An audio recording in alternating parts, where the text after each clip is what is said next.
네, 오늘은 마가복음 23번째 시간입니다.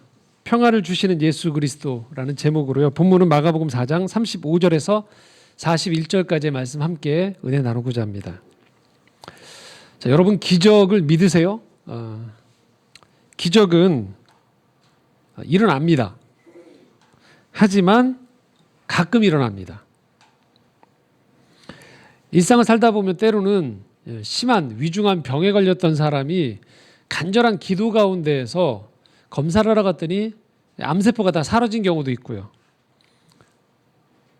또 어떤 특별한 일을 할 때 누군가의 기도를 통해서요, 생면부지의 사람이 자기의 이름을 듣고서 찾아와서 나에게 필요한 재정을 공급해 주는 일도 있습니다. 또는 도저히 안 될 것 같은 인생의 절벽이 있어요.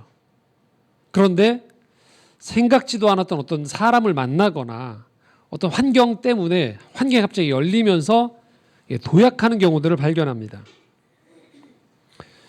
이처럼 삶에는 기적은 있어요. 그런데 또 한 가지 구분할 필요가 있습니다. 기적을 믿는 것도 중요하지만 기적이 일상은 아니라는 거예요. 기적은 일어나더라도요, 매일매일의 일상을 꾸준하게 가꾼 사람이 기적이 일어났을 때 그 기적이 도움이 되어지는 거예요.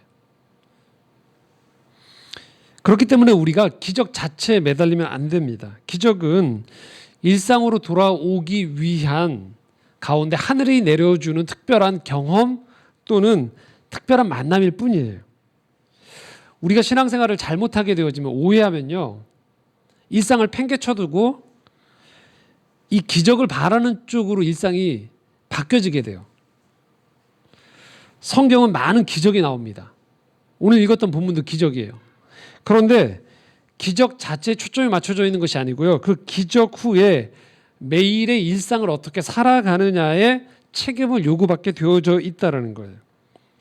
그래서 우리가 인생에서 기적은 아예 없다라고 생각하고 무조건 매일매일의 내 성실한 노력으로만 되어진다라고 생각하는 것도 인생 전체에 스며들어 있는 삶의 신비를 이해하지 못하는 제한적인 사고일 수 있습니다. 하지만 기적만 바라는 것도 문제라는 거죠. 성경에 보면 우리가 잘 아는 출애굽 사건이 있습니다. 애굽의 노예로, 이집트의 노예로 있던 히브리 민족을 하나님이 모세라는 지도자를 통해서 홍해가 갈라지게 해서 극적으로 400여 년의 노예 생활을 청산하고 자유인이 되어지는 스토리예요. 영화로도 나왔고 애니메이션도 나왔기 때문에 들어보셨을 겁니다. 그런데 중요한 것은 이 홍해를 갈라지는 기적은 한 번이에요. 그리고 난 다음에 이 약속의 땅인 가나안 땅에 들어가서 그들에게 요청되어졌던 건 뭐냐면, 그 땅의 백성들이 해나 달이나 자연의 여러 가지 피조물들, 하나님이 지으신 피조물을 그것이 마치 신인 양 생각하면서 그들에게 기원을 올리면 복이 임할 것이다라는 것들을 본받지 말라고 요청하신 거예요. 위로는 하나님을 섬기되 너희들의 삶 가운데서 하나님이 요청하셨던 것이 무엇이냐면 공평과 정의였어요. 매일의 성실이었어요. 성실히 살아가는 삶이 어그러지지 않도록, 그런 사람들이 억울해지지 않도록 일상을 만드는 게 중요하다고 요청하셨어요. 그런데 문제는 이스라엘 백성이 여기서 실패해버려요. 요행을 바라는 거죠. 왜요? 그 땅에, 가나안 땅에 있었던 다른 하나님을 모르는 사람들은 저렇게 무언가를 섬기면서 복을 얻는 것 같은데 우리는 왜 하나님을 섬기며 땀 흘리면서 이 땅을 공평하게 만들어야 됩니까?에 대한 반론을 제기하는 거죠. 결국은 그들은 약속의 땅에, 가나안 땅에 들어가고 홍해라는 기적을 경험했지만 그들의 일상이 무너져 내리는 실패를 경험하게 되는 거예요. 오늘 우리가 읽었었던 본문에는 또 하나의 기적이 나옵니다. 자, 이 기적 너머에서 예수님이 무엇을 요청하는지를 볼 수 있어야 된다는 거예요. 자, 오늘의 기적을 많은 화가들이 또는 많은 예술가들이 표현했는데요. 그림 하나를 보겠습니다. 1633년에 렘블란트가, 여러분 잘 아시는 렘블란트가 그린 그림이에요. 크라이스트 인 스톰 온 레이크 오브 갈릴리라는, 그러니까 갈릴리 호수에서 이 폭풍 속에 계신 그리스도를 표현한 작품이에요. 약간 어두우실까 봐 제가 또 하나의 그 구체적인 장면을 좀 확대한 그림을 보여드릴게요. 요 밑에 하단에 있는 이 폭풍을 지금 만난 현상 가운데 그 상황 가운데 예수 그리스도가 맨 가운데 계시죠. 예수 그리스도를 둘러싼 나머지 사람들은 당황한 표정 역력하고요. 맨 하단에 있는 사람 배멀리 때문에 지금 토하고 있는 장면도 나오고, 여하튼 가운데 있는 예수 그리스도의 외 모든 사람들은 지금 무척 당혹해하고 있는 거예요.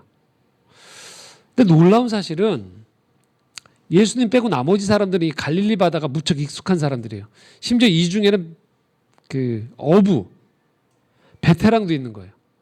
폭풍을 어떻게 대처해야 되는지에 대한 베테랑도 있음에도 불구하고 인생 가운데는 종종 이런 광풍이 몰아닥쳐서 인생의 자기 경험이 무용지물이 되는 일들이 벌어진다라는 거예요. 그 가운데서 과연 예수 그리스도는 어떤 역할을 하실까요? 자, 오늘 말씀 35절 36절 한번 같이 읽겠습니다. 함께 읽겠습니다. 시작. 그날 저물 때 제자들에게 이르시되 우리가 저편으로 건너가자 하시니 그들이 무리를 떠나 예수를 배에 계신 그대로 모시고 가매 다른 배들도 함께 하더니, 자, 두 절을 보시면 됩니다. 35절에서는요. 그날 저물 때라는 구절을 눈여겨보시면 되고요. 36절에서는 예수를 배에 계신 그대로 모시고 가매라는 구절을 집중하시면 됩니다. 자, 그날 저물 때라는 이때는 언제냐면요. 예수님의 사역이 과중한 때예요. 그림 언어로 여러분 한번 상상해 보시면 됩니다. 계속 제가 마가복음을 강해해 드리고 있는데요. 예수님이 밤낮으로 사람들이 예수님에게 찾아오는 거예요. 병자를 고쳐주셨어요. 늦게까지 가르침을 하셨어요. 그리고 해가 저물었어요. 보통 우리가 저녁이 되어주면 쉬어야 돼요. 그런데 예수님과 그 일행들은 지금 쉬어야 될 때 어떤 요청이 또 있냐면 저편, 갈릴리 바다 저편에 건너가자라고 이야기하고 있어요. 또 다른 사역을 위한 이 저녁 시간을 그렇게 활용하시는 거죠. 자, 풍경이 어렵다, 피곤하다, 어둡다라는 걸 우리가 충분히 예상할 수 있어요. 36절에 보면 배에 계신 그대로 모시고 가매라고 돼 있어요. 그대로 모시고라는 건 뭘 말하느냐? 제가 마가복음 4장의 초장에 보면 초반에 보면 이런 말이 있었어요. 예수님을 둘러싼 사람들이 너무 많이 몰려드니까 예수님이 어떻게 했습니까? 배에 올라타서 이 해변가 거리를 뛰고 예수님이 가르침을 하고 있었던 거예요. 그러니까 회중들은 다 어떤 사람들은 배에 올라타서 듣고요. 어떤 사람들은 해변 호숫가 육지에서 예수님 말씀을 듣고 있는 거예요. 근데 여기에 한 가지 우리가 주목해야 될 것은요. 기억해야 될 것은 이때 마이크가 없어요. 그러니까 육성으로 가르치시는 거예요. 저도 많이 강의를 하는 입장에서 이 마이크가 없을 때 이 소그룹이든 대그룹이든 강의를 하면 보통 한 1시간 반 정도 강의를 하고 나면요. 이 진이 빠져요. 힘들어요. 그만큼. 왜냐하면 이 마이크를 사용하면 성대만 활용하면 되거든요. 그런데 마이크가 없을 때는 거의 온 몸을 이용해서 발성을 해야 돼요. 그래야 전달되거든요. 근데 예수님은 2000년 전에 이 배 위에서, 그러니까 바다 이 파도 소리도 있을 테고요. 여러 자연 환경 소리도 있겠죠. 생활 소음도 있고. 또 사람들이 가만히 경청만 하겠습니까? 아이도 있고 시끄럽겠죠. 그 가운데서 예수님이 온 힘을 다해서 가르치시는 거예요. 어땠을까요? 육체적인 그 모든 기운이 다 빠질 만큼 피곤하신 상태인 거죠. 그런데도 지금 그 다음 또 가르침을 위해서 배를 몰고 가는 형국이에요. 그런데 여기서 두 가지 일이 발생합니다. 37절, 38절입니다. 함께 읽겠습니다. 큰 광풍이 일어나며 물결이 배에 부딪혀 들어와 배에 가득하게 되었더라. 예수께서는 고물에서 베개를 메고 주무시더니 제자들이 깨우며 이르되 선생님이여 우리가 죽게 된 것을 돌보지 아니하시나이까 하니. 자, 두 가지 일이 발생합니다. 첫 번째는 뭐냐면요. 이 배에 물이 가득 찬 거예요. 아까 그림에 보셨듯이. 이 위태로운 상황이에요. 그런데 웬만하면 이 베테랑 어부들이 이걸 헤쳐나갈 수 있거든요. 그런데 어떤 일이 발생했냐? 배에 어떤 일이 발생했다고요? 물이 들어온 거예요. 배가 침몰할 위기에 처한 거죠. 난리가 난 거예요. 자, 보통 그러면 이런 상황이면 배에 있는 사람들이 혼비백산을 하게 돼 있죠. 그런데 제가 전제를 아까 날이 저물 때 예수님이 극심한 피곤 가운데에서 가르치셨다고 했잖아요. 그러니까 이런 상황이 염두가 안 들 정도로 예수님이 지금 38절에 보면 고물, 배 말미에서 베개를 메고 주무시고 있다라는 거예요. 이 상황이 그려지시죠? 배에 물이 들어올 정도로 이 광풍이 불고 배가 휘청휘청대는데 거기서 예수님이 주무시고 계신 거예요. 얼마나 피곤했으면. 자, 이때 제자들이 한 행동을 하는 거죠. 제자들이 어떻게 했다고요? 깨우면서 이르되 선생님이여 우리가 죽게 된 것을 돌보지 아니하시나이까 라고 하는 거예요. 어떻게 좀 해보라는 거죠. 자, 이에 대한 예수님의 반응입니다. 39절입니다. 예수께서 함께 읽겠습니다. 예수께서 깨어 바람을 꾸짖으시며 바다더러 이르시되 잠잠하라 고요하라 하시니 바람이 그치고 아주 잔잔하여지더라. 이 마가복음 4장 이 본문 35절 이전에 예수님 무수한 기적을 행하셨어요. 귀신을 내쫓으셨어요. 가르쳤어요. 가르침을 받은 사람들이 다른 일반 랍비들 선생들과의 가르침과는 다르다고 했어요. 그리고 많은 병자들을 치유했어요. 기적적으로. 그 기적의 또 다른 현장이 또 한 번 발생한 거예요. 그가 지금 바람을 꾸짖었다고 얘기했어요.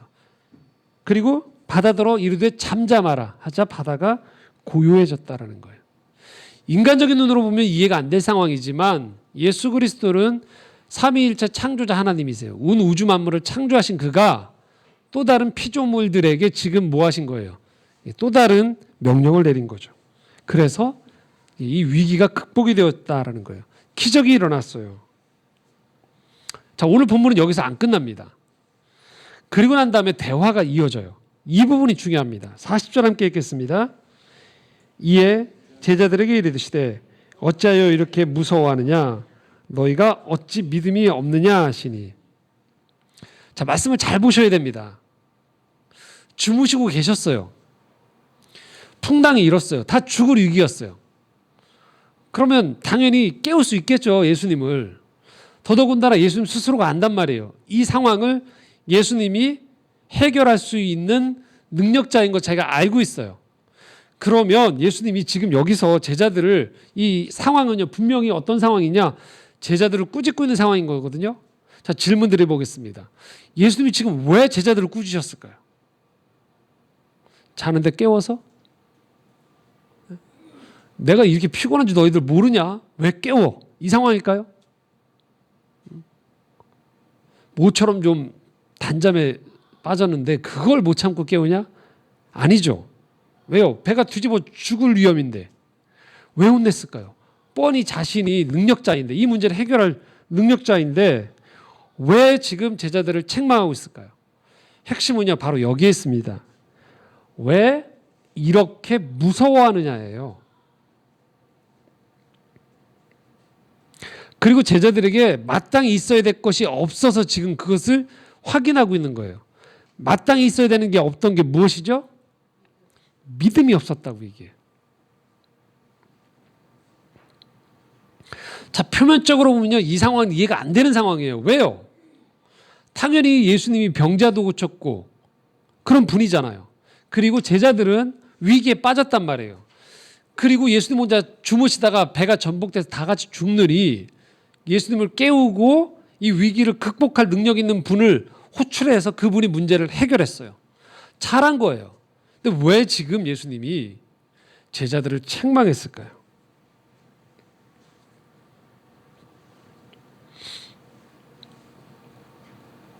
그들이 무서움에 빠진 것에 예수님의 초점이 있어요. 예수님이 진정한 지금 제자들이 예수님을 깨웠을 때의 상황은요. 진정으로 예수 그리스도가 이 문제를 해결할 해결자로 인식한 가운데에서 깨웠다기보다는 제자들이 자신들 앞에 닥친 무서움, 이 두려움 앞에서 허둥대면서 예수님을 또 다른 자신들이 두려움에 휩싸인 것처럼 또 다른 이론으로 대했던 것이 문제였던 거예요. 그러니까 예수님을 깨울 때 문제를 해결할 근원자로서 그들이 침착하게 그를 부추긴 것이 아니고요. 죽을 위험에 있은 가운데에서 그들이 지푸라기라도 잡는 심정으로 그냥 누군가를 붙잡아서 잡아 흔든 거예요. 마지막 자고 있던 한 사람마저도 흔들어서 깨운 거예요.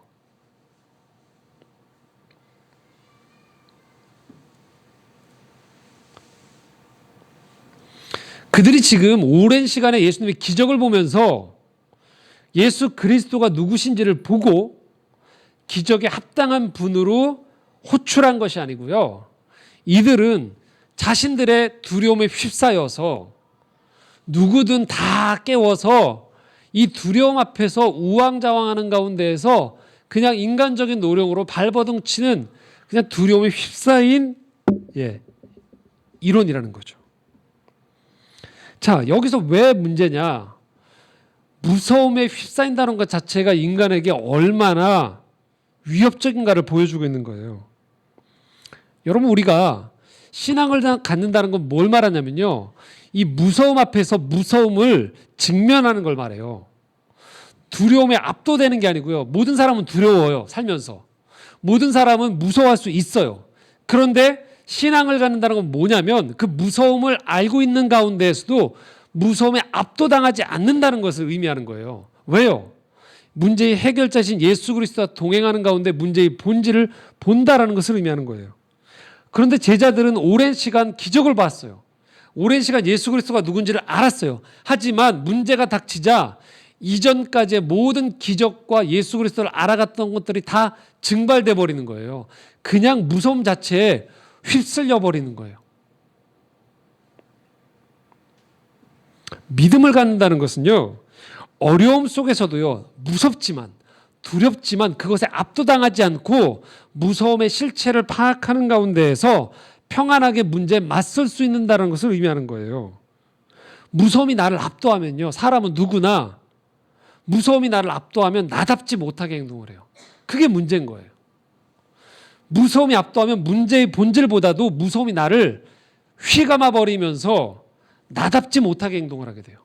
자, 지금 영상을 하나 볼 텐데요.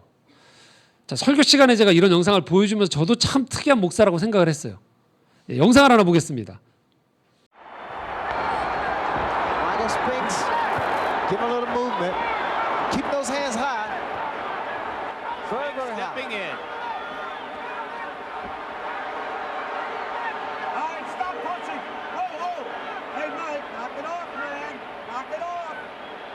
Cappuccino already warning Mike about the elbows. Various opponents have complained that Tyson rocks them with elbows along the ropes in close. You see the tactics used by Michael Spinks now. He's throwing his jab, but he has to keep those hands extremely high. Watch for the uppercuts, too.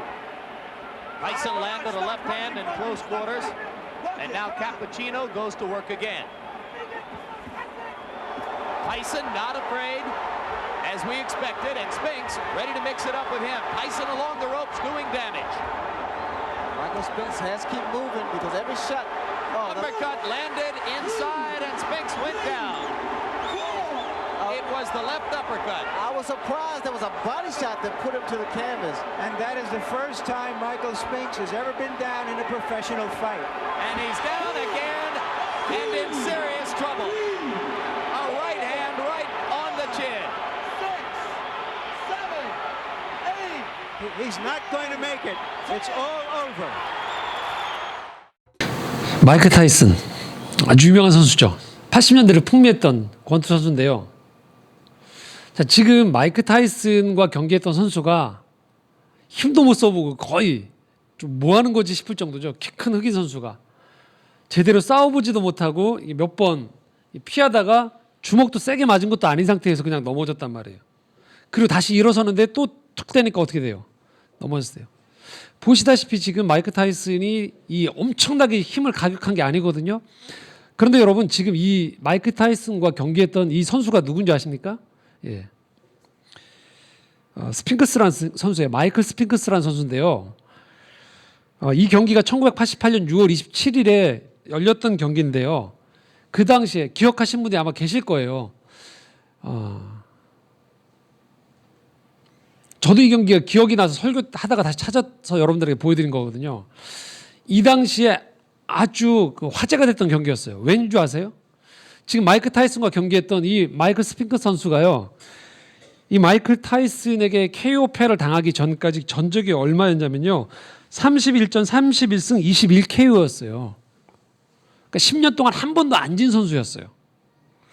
이 사람이 1976년 몬트리올 올림픽의 금메달리스트예요. 형도 헤비급 챔피언이고 조카도 챔피언이에요. 이 집안 자체가 그 권투 선수 집안이에요.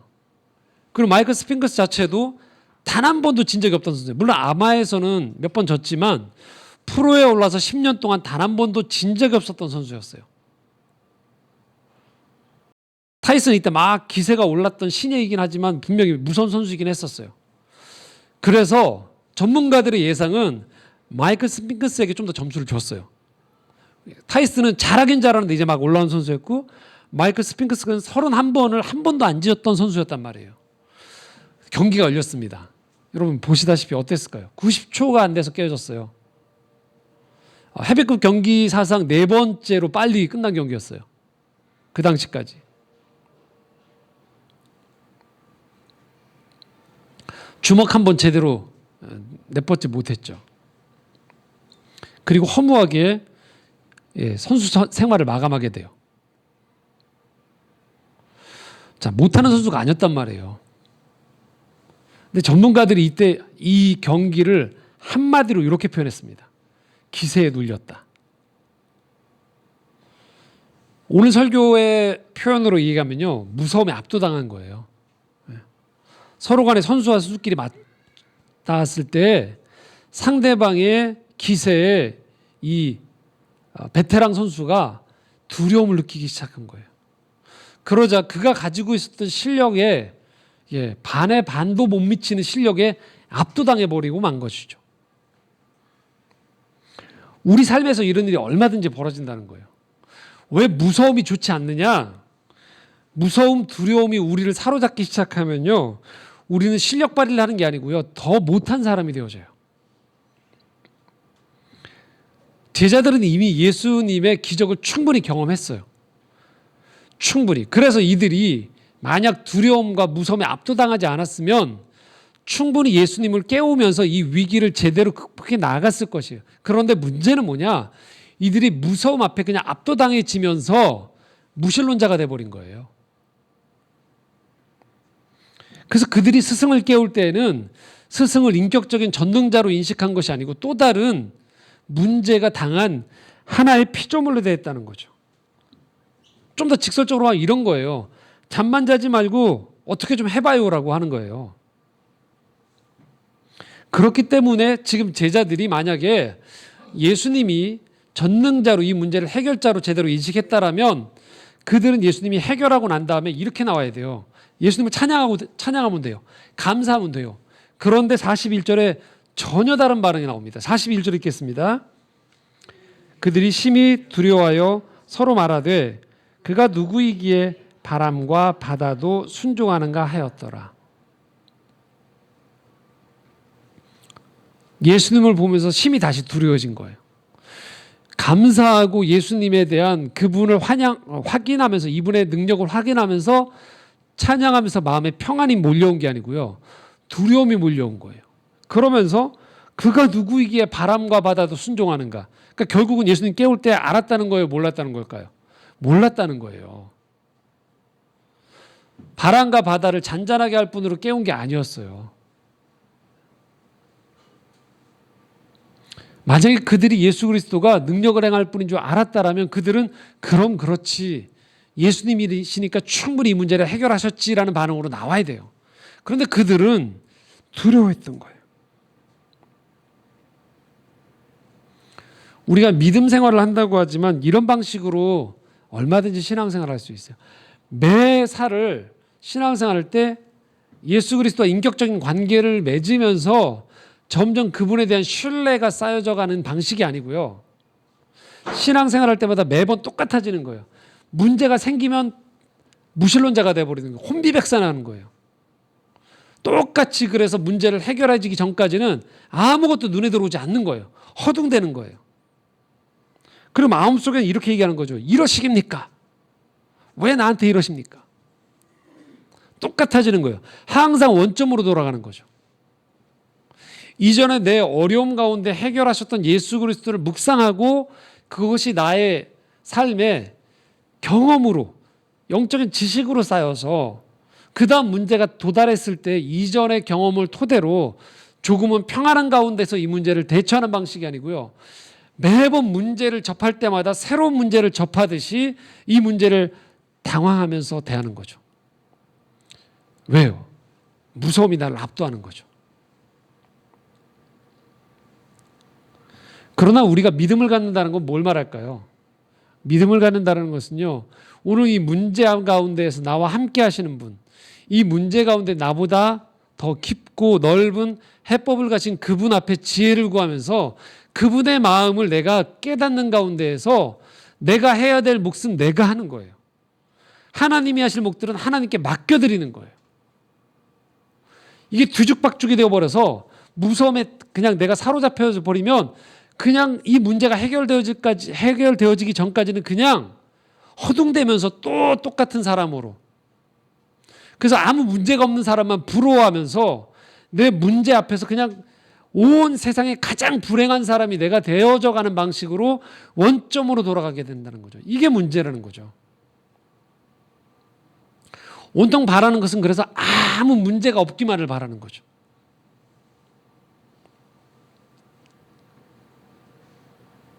하나님은 그냥 내 인생의 문제 해결자일 뿐인 거죠. 문제가 발생하면 원망하고 두려움에 휩싸이고, 그래서 문제가 없는 사람을 부러워하기만 하고.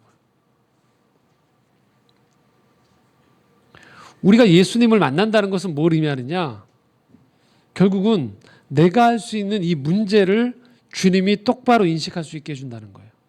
당연히 어려움이 닥치면, 가족이 병환이 들고 사고가 당하고 인생의 실패를 경험하면 우리는 마음속에 요동할 수밖에 없어요. 두려울 수밖에 없습니다. 그러나 두려움을 겪는 것과 두려움에 압도당하는 것은 다르다라는 거예요. 주님은 우리의 인생 가운데 다가오는 문제 앞에서 우리가 그 문제의 본질을 보기 원하십니다. 우리에겐 여전히 문제를 해결할 수 있는 능력이 있어요. 우리에게는 이 문제를 해결할 수 있는 경험이 있어요. 그렇기 때문에 이 문제를 내가 해야 되는 최선과 하나님의 도우심을 분별하는 가운데서 제 위치를 잡아놓는 게 중요하다는 것입니다. 그것이 신앙의 본질이에요. 빌립보서 4장 6절에 7절, 그래서 우리에게 이렇게 말씀합니다. 함께 읽겠습니다. 아무것도 염려하지 말고 다만 모든 일에 기도와 간구로 너희 구할 것을 감사함으로 하나님께 아뢰라. 그리하면 모든 지각에 뛰어난 하나님의 평강이 그리스도 예수 안에서 너희 마음과 생각을 지키시리라. 자, 이 말씀을 조금 더 쉽게 표준 세번역으로 번역했습니다. 한 번 더 읽겠습니다. 아무것도 염려하지 말고 오직 모든 일을 오직 기도와 간구로 하고 여러분이 바라는 것을 감사하는 마음으로 하나님께 아뢰십시오. 그리하면 사람의 헤아림을 뛰어넘는 하나님의 평화가 여러분의 마음과 생각을 그리스도 예수 안에서 지켜줄 것입니다. 문제를 당했을 때 염려하지 말고 기도와 간구를 하라고 해요. 자, 그런데 말씀은 얄궂게도 이렇게 얘기해요. 그리하면 모든 문제를 주님이 다 해결해 주실 것이다라고 표현하지 않아요. 7절에 뭐라고 써 있습니까? 사람의 헤아림을 뛰어넘는 하나님의 평화, 평강이 여러분의 무엇과 마음과 생각을 지켜준다는 거예요. 그것이 문제 해결의 출발점이라는 거예요. 어려움 앞에서도 우리가 우리의 마음과 생각이 뚜렷이 그 문제 자체로 인식하도록 하라는 거예요. 아무것도 문제가 아니야. 과장된 거죠. 문제는 문제인 거죠. 아픈 건 아픈 거죠. 힘든 건 힘든 거죠. 그런데 그것을 내 삶에서 이 문제를 해결하는 데 있어서 어느 위치에 둘 것인가는 내가 결정하는 거예요. 그런데 그 결정할 수 있는 힘을 하나님이 공급해 주신다는 거예요. 내가 이 문제를 평화 가운데에서 제대로 바라보도록 주님이 이끌어 주신다는 거예요. 그러는 가운데에서 마땅히 이 주님의 제자들처럼 도저히 내가 감당할 수 없는 이 배에 물이 가득 찬 것처럼 그 위기 속에서 하나님만이 하실 일을 하나님이 하십니다.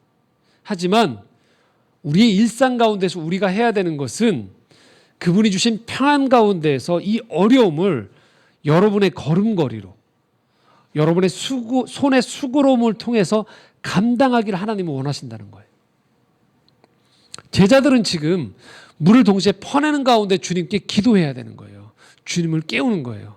자신들의 몫은 여전히 하면서 주님께 도움을 청하는 것. 그것이 오늘 우리가 이 땅을 살아가는 가운데 살아가는 것이죠. 되돌아보면 이렇습니다. 사실 우리가 살아가는 일상은요, 이 자체가 기적이에요. 오늘 여러분이 아침에 눈을 뜨고 날씨가 우중충하지만 그래도 정기적인 이 예배에 드릴 수 있는 것, 또 목소리가 나와서 찬양을 할 수 있는 것, 말씀을 듣고 기도할 수 있는 것 하나하나가 당연한 듯 여겨지지만 사실 이것이 기적이라는 것이죠. 이 기적의 순간 속에서 우리는 하루하루를 살아가고 있는 것이에요. 여러분 잘 아시는 헬렌 켈러 있죠. 태어난 지 19개월 됐을 때 심한 병에 걸려서 목숨을 잃을 뻔했고 그 후로 청각과 시각을 상실했었죠. 하지만 설리반 선생님을 만나면서 그가 삶의 극적인 반전을 이루어서 교육가이자 인권운동가로 전 세계적으로 선한 영향력을 행사했던 여인이 있었죠. 이 헬렌 켈러가 남겼던 유명한 에세이 중에 이런 에세이가 있어요. 3 days to see. 사흘만 내가 볼 수 있는 시간이 주어진다라면, 이런 에세이가 있어요. 그 일부를 제가 좀 읽어드릴게요. 만약에 내가 사흘 동안 볼 수만 있다면 꼭 보고 싶은 것들이 있습니다. 첫째 날에는 친절과 우정으로 나의 삶을 가치 있게 만들어준 사람들의 얼굴을 볼 것입니다. 무엇보다도 은사이신 설리번 선생님을 찾아가 이제껏 손끝으로 만져서만 알던 그녀의 얼굴을 몇 시간이고 물끄러미 바라보면서 그 모습을 내 마음속에 깊이 간직해둘 것입니다. 오후가 되면 오랫동안 숲속을 산책하면서 자연의 아름다움에 흠뻑 빠져보고 싶습니다. 그 후에 불타는 노을도 바라볼 것입니다. 그리고 감사의 기도를 하고 싶습니다. 둘째 날은 인간의 발자취를 보려고 박물관으로 갈 것입니다. 거기서 촉각으로 알던 예술작품을 직접 눈으로 보고 알게 되겠지요. 그날 저녁에는 영화나 연극을 보며 시간을 보내고자 합니다. 내 손의 감각으로는 도저히 알아차리지 못한 아름다움을 보고 싶습니다. 다음날 새벽에는 일찍 일어나서 밤이 낮으로 바뀌는 가슴 떨리는 기적을 보고 싶습니다. 그리고 사흘이 되는 마지막 날에는 많은 사람들이 오가는 평범한 길거리에서 시간을 보내고 싶습니다. 도시의 여기저기에서 행복과 불행을 동시에 눈여겨보며 그들이 어떻게 일하며 어떻게 살아가는지 보고 싶습니다. 이것이 3일 동안 볼 수 있는 눈이 주어진다라면, 첫째 날은 사람들의 얼굴을 볼 것이다. 둘째 날에는 박물관과 예술작품을 보고 싶다. 셋째 날에는 평범한 길거리에서 시간을 보내고 싶다.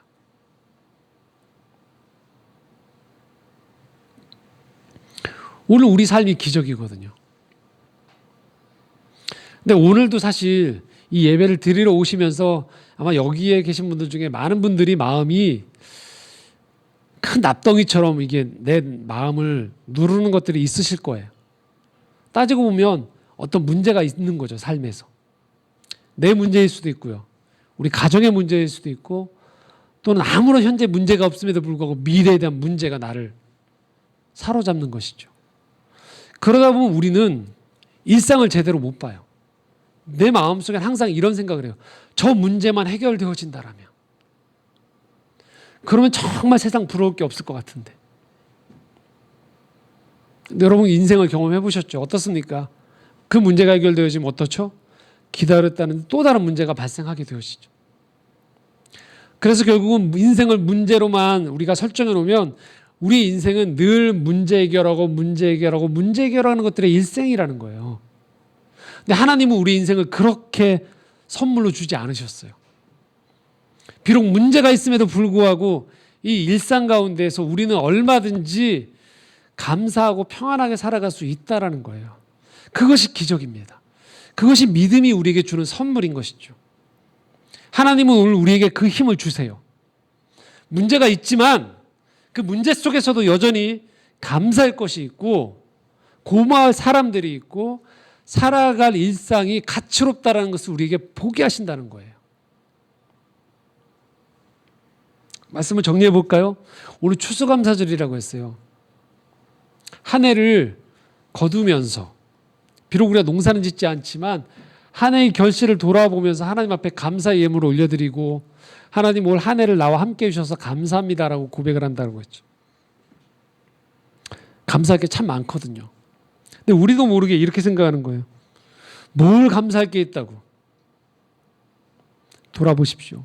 올 한 해를 감사의 눈으로 보기 시작하면 내 옆에 가족이 있다는 것, 이렇게 예배를 드릴 수 있다는 것, 공동체가 있다는 것, 무엇보다도 여러분의 삶을 고아처럼 내버려 두지 아니하시고 여러분과 동행하시면서 여러분의 삶을 책임져 주고 계신 하나님이 계신다는 것, 감사한다는 것이죠. 그런 고백이 우리 안에 있기를 소망합니다. 여러분, 어느 순간에서도 우리는 감사할 수 있어요. 혹시 마음에 근심과 두려움이 있다면 이 시간 하나님 앞에 내어놓을 수 있기 원합니다. 하나님이 주시는 평강, 담대함 속에서 여러분의 일상을 갖고 가시고요. 이 한 해를 그렇게 감사로 하나님 앞에 올려드릴 수 있는 우리 모두가 되었으면 좋겠습니다. 기도하겠습니다.